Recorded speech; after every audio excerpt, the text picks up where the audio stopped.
Hello student आज company law में हम मीनिंग ऑफ शेयर और characteristic of share and definition of stock इनके विषय में विस्तार पूर्वक अध्ययन करने का प्रयास करेंगे।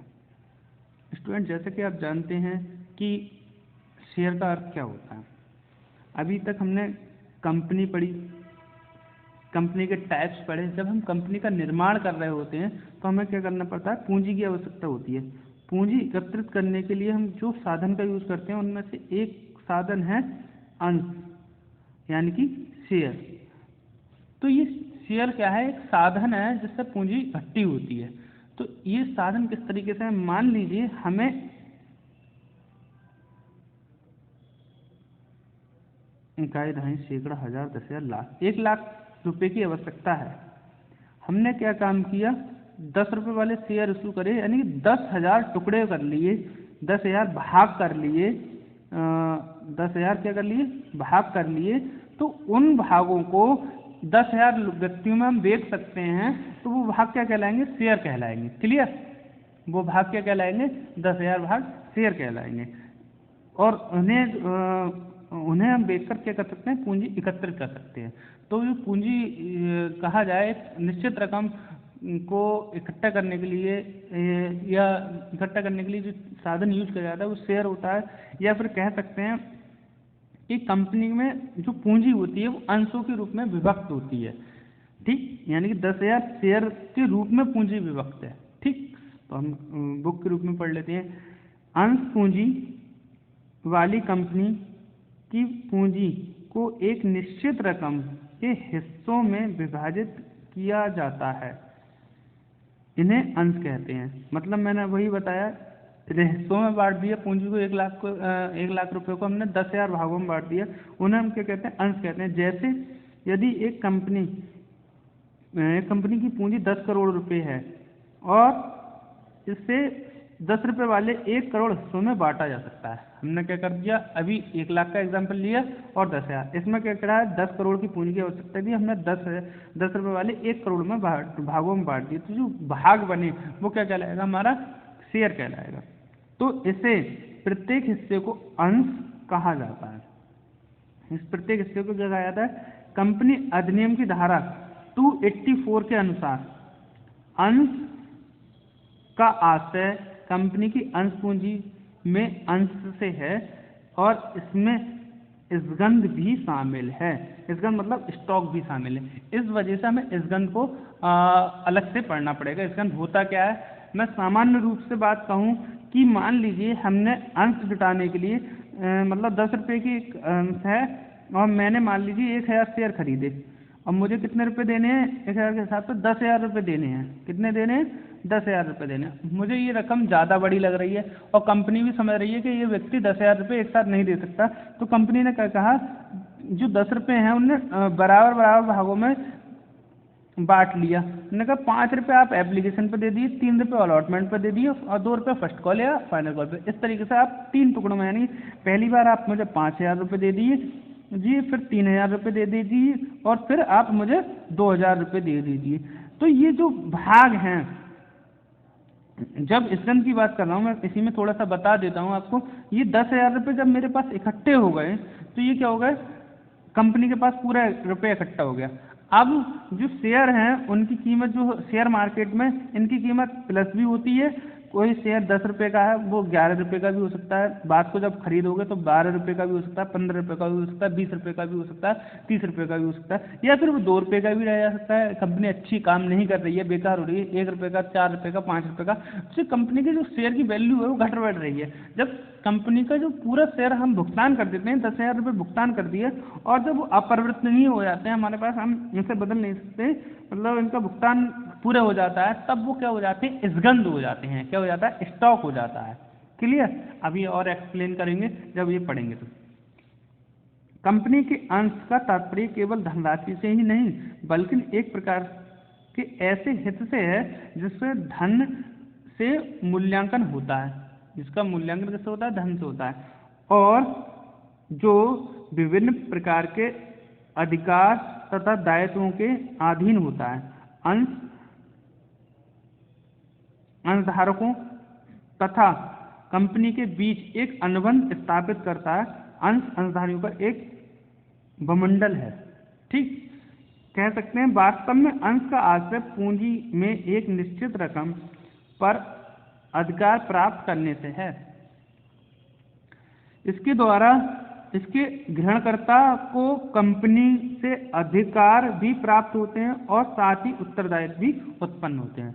जिससे मतलब ये खरीदे हैं उसके क्या कुछ अधिकार भी हैं, राइट भी हैं और कुछ क्या है लायबिलिटीज भी हैं। तो अंश को ऐसी चल संपत्ति माना गया है जिसे कंपनी के अंतर नियमों में दी गई प्रक्रियाओं के अनुसार हस्तांतरण किया जा सकता है, मतलब एक दूसरे को बेचा जा सकता है। क्लियर। अब बात करते हैं कैरेक्टरिस्टिक ऑफ शेयर। तो कैरेक्टरिस्टिक ऑफ शेयर की बात करें तो 3 प्रकार की इसकी कैरेक्टरिस्टिक है।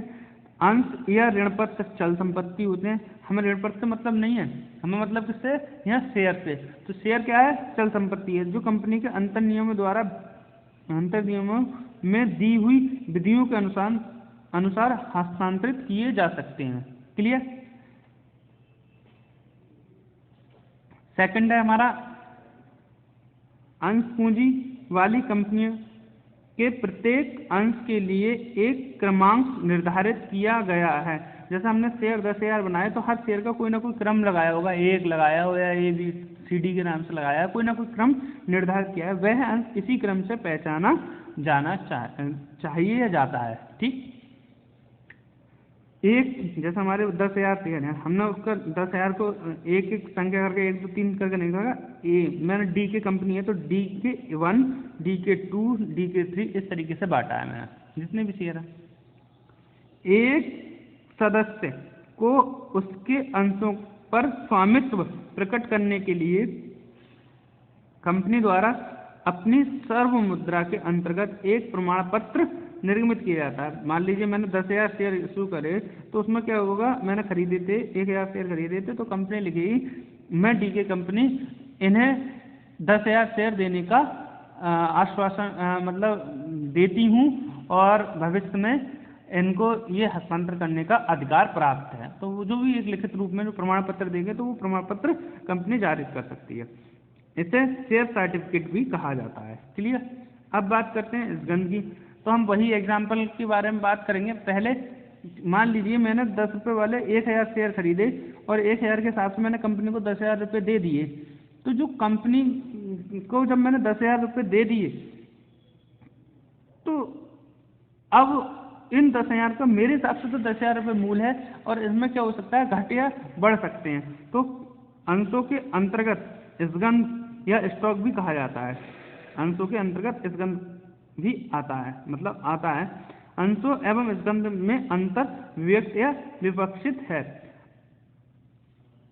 इसगंध कंपनी की पूंजी का एक भाग है, परंतु अंश के समान इसका प्रति इसगंध कोई अंकित मूल्य नहीं होता है। मैंने भी 10,000 दे दिए तो कंपनी के पास ये 10,000 इकट्ठे हो गए तो इसका कोई अंकित मूल्य नहीं होता। मेरे अकॉर्डिंग शेयर हैं ये 10 रुपये वैल्यू, और कंपनी के अकॉर्डिंग क्या हो, स्टॉक हो गया कि 10,000 रुपये के मेरे पास स्टॉक शामिल हो गया।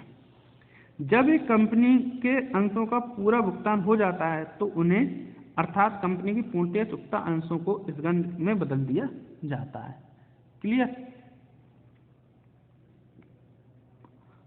अंशतः चुकता अंशों को कभी भी इसगंध में नहीं बदला जा सकता। मान लीजिए कोई अंश हमने मतलब 10,000 अंश 1,000 अंश खरीदे और हमने अभी भुगतान केवल 5 रुपये का किया है तो उन्हें इसगंध में या स्टॉक में नहीं बदला जा सकता।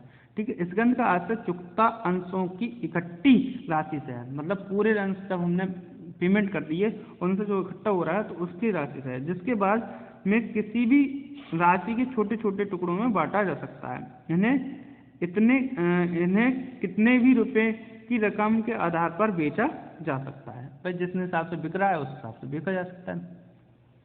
यदि अंतर्नियम द्वारा अधिकार दिया गया हो तो कंपनी एक साधारण प्रस्ताव द्वारा अपने पूर्ण चुकता अंशों को इसगंध में बदल सकती है और इसगंध को अंशों में पुनः परिवर्तन कर सकती है। क्लियर।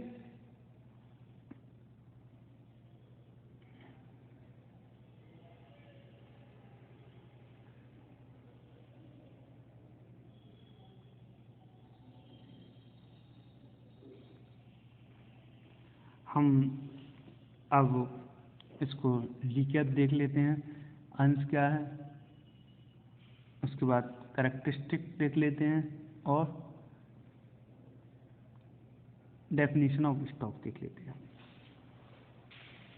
तो सबसे पहले हम शेयर को देखेंगे। शेयर क्या हो गया, एक तरीके से जो सेक्शन 284 में शेयर की डेफिनेशन दे रखी है वो है अंश का आशय कंपनी की अंश पूंजी में अंश से है, और इसमें इसगंध को भी शामिल किया गया है। क्लियर? साधारण शब्दों में कह सकते हैं कि वास्तव में अंश का आशय पूंजी में एक निश्चित रकम पर अधिकार प्राप्त करने से है। इसके द्वारा इसके ग्रहणकर्ता को कंपनी में अधिकार भी प्राप्त होता है और साथ ही उत्तरदायित्व भी उत्पन्न होता है। क्लियर? उसके बाद देख लेते हैं इसगंध का आशय चुकता अंश पूंजी की इकट्ठी राशि से है।